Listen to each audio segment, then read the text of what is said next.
નમસ્કાર મિત્રો, વ્યાસપજ્ઞા કથા શાસ્ત્રી મિત્યસના જય શ્રી કૃષ્ણ। આજે આપણે જોઈએ પવિત્ર પુરુષોત્તમ માસની વાર્તામાં એક વાર્તા આવે છે। વાર્તાનું નામ છે વનડિયાની કથા, જેને કેટલીક જગ્યાએ વાંજિયા મેળા ભાગવાની કથા અથવા સંતાન પ્રાપ્તિની વાર્તા પણ કહેવાય છે। એનું ખૂબ જ વિશેષ ખાસ એવું મહત્વ છે। જે આપણી સંસ્કૃતિમાં સંતાન ન હોવું તેને એક મોટું સામાજિક કષ્ટ માનવામાં આવે છે, પરંતુ આ વાર્તા દ્રઢ એવો પાઠ ભણાવે છે કે દુનિયા ગમે તેટલા મહેણા મારે, જો જીવ ભગવાન પુરુષોત્તમ રાયના શરણે જાય તો વિધાતાના લેખ પણ બદલાઈ જાય છે અને વાંચ્યા મહેણા પણ ભાંગી જાય છે। ત્યારે અહીં વનડિયાની કથા આપણે સવિસ્તર પૂર્વક આપણે જોઈએ તો કે એક નગરમાં એક મોટો એવો શાહુકાર શેઠ અને તેના પત્ની રહેતા હતા। તેમની પાસે અઢળક ધન દોલત, નોકર ચાકર અને બધી જ શાહી હતી, પરંતુ લગ્નના ઘણા વર્ષો વીતી ગયા હોવા છતાં તેના ઘરે કોઈ સંતાન નહોતું। સંતાન ન હોવાના કારણે આખું નગર શેઠાણીને વાંજિયા કહીને બોલાવતું। સવાર સવારમાં કોઈ તેમનું મોઢું જોવાનું પણ પસંદ ન કરતું। લોકો કહેતા કે વાંજિયાનું મોઢું જોઈએ તો આખો દિવસ આપણો ખરાબ જાય છે। શેઠાણી આખો દિવસ આ મહેણા સાંભળી બિચારી અંદરથી રડતા રહેતા હતા અને પ્રભુને આજીજી કરતા હતા। ત્યારે પુરુષોત્તમ માસની પવિત્ર પુરુષોત્તમ માસની શરૂઆત થાય કે જ્યારે પવિત્ર પુરુષોત્તમ માસ આવે, અધિક માસ આવ્યો ત્યારે ગામની બધી સ્ત્રીઓ નદીએ નાહવા અને વ્રત કરવા લાગી। શેઠાણીએ પણ મનોમન સંકલ્પ કર્યો કે આ મહિનો હું પુરુષોત્તમ પ્રભુનું અઘરું એવું વ્રત કરીશ અને પ્રભુ મારું પાપ જોઈને મને ચોક્કસ સંતાન પ્રાપ્ત આપશે। શેઠાણી તો રોજ સવારે વહેલા બ્રહ્મ મુહૂર્તમાં ઉઠી નદીએ સ્નાન કરવા જવા લાગ્યા, પણ નગરની બીજી સ્ત્રીઓ લોભી અને ક્રૂર હતી। તેઓ શેઠાણીને જોઈને નદીના ઘાટ પરથી દૂર ખસી જતી, ત્યાંથી દૂર ભાગી જતી હતી અને કહેતી, અરે આ વાંજિયાનું મોઢું સવાર સવારમાં ક્યાં જોવા મળ્યું? આપણું વ્રત પણ અભરાઈ જાય। તેવું સ્ત્રીઓ તેમને ઘાટ પર નાવા પણ ન દેતી, તેવા મેળા ટોણા મારતી। જ્યારે વનની વાત અને કાષ્ટ પ્રભુની સેવા જોઈ તો લોકોના આવા કઠોર વચન સાંભળી શેઠાણીનું હૃદય ભરાઈ આવ્યું।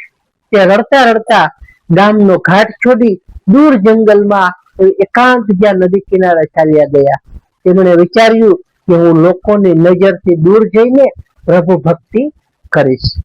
તેમણે નદીમાં સ્નાન કર્યું અને કાંઠાની પવિત્ર માટીમાંથી ભગવાન પુરુષોત્તમ રાયની સુંદર મૂર્તિ બનાવી।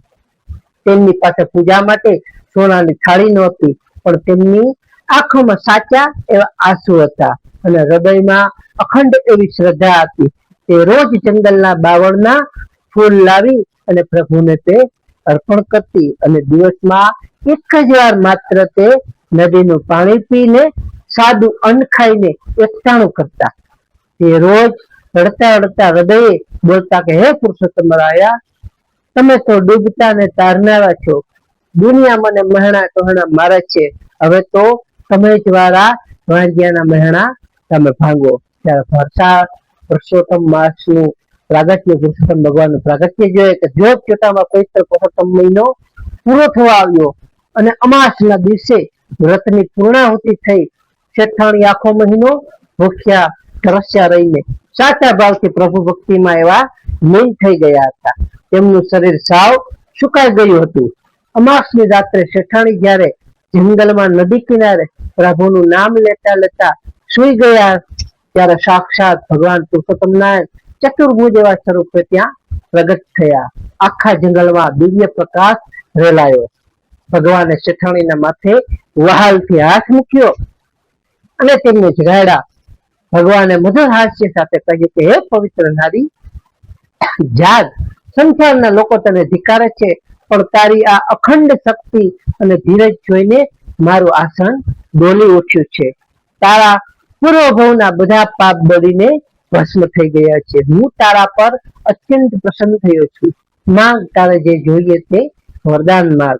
જ્યારે વાંજિયાના મહેણા જોયે તો કે શેઠાણી પ્રભુના ચરણોમાં આરોટી પડ્યા અને રડતા રડતા બોલ્યા, હે નાથ, જો તમે મારા પર પ્રસન્ન હો તો મને એક એવું તેજસ્વી સંતાન આપો, ત્યારે દુનિયા મને વાંજિયા કહેવાનું બંધ કરે અને મારું આખો આ ઘણું સુધરી જાય. ભગવાને હસીને આશીર્વાદ આપ્યા કે તથાસ્તુ, કે 9 મહિના પછી તારા ઘરે સાક્ષાત મારા જેવો જ ગુણવાન અને તેજસ્વી એવો પુત્ર જન્મ લેશે. આટલું કહી અને પ્રભુ ત્યાંથી અંતર્યાન થઈ ગયા. 9 મહિના પૂરા થતા જ શેઠાણીના ઘરે એક સુંદર ચંદન જેવા તેજસ્વી પુત્રનો જન્મ થયો. આખા ઘરમાં આનંદોત્સવ છવાઈ ગયો. કે નગરના લોકો સવારે શેઠાણીનું મોઢું જોવાનું ટાળતા હતા, તેઓ આજે આ દિવ્ય બાળક અને શેઠાણીના ભાગ્યના વખાણ કરવા લાગ્યા. તેમના ઘરે વધામણા આપવા દોડી આવ્યા. ભગવાને વાંજિયાના મહેણા સદાય માટે ભાંગી નાખ્યા. ત્યારે વાર્તાનું આપણે મહાત્મ્ય જોઈએ કે જેવા ભગવાન પુરુષોત્તમ રાય પેલા દુખી શેઠાણીને ફળિયા જંગલમાં જઈને તેમની વહારે આવ્યા, તેમના વાંજિયા મેળા ભાંગી પુત્ર રત્ન આપ્યું. તેવા જ આ વાર્તા સાંભળનાર, વાંચનાર અને પૂર્ણ શ્રદ્ધાથી પ્રભુનું વ્રત કરનાર સૌ ભક્તોને ફળજો. પ્રભુ કોઈને સંતાનનો દુઃખ કે સમાજના મહેણા ન આપતા અને સૌની મનોકામનાઓ તમે પૂર્ણ કરજો. જય પુરુષોત્તમ રાય.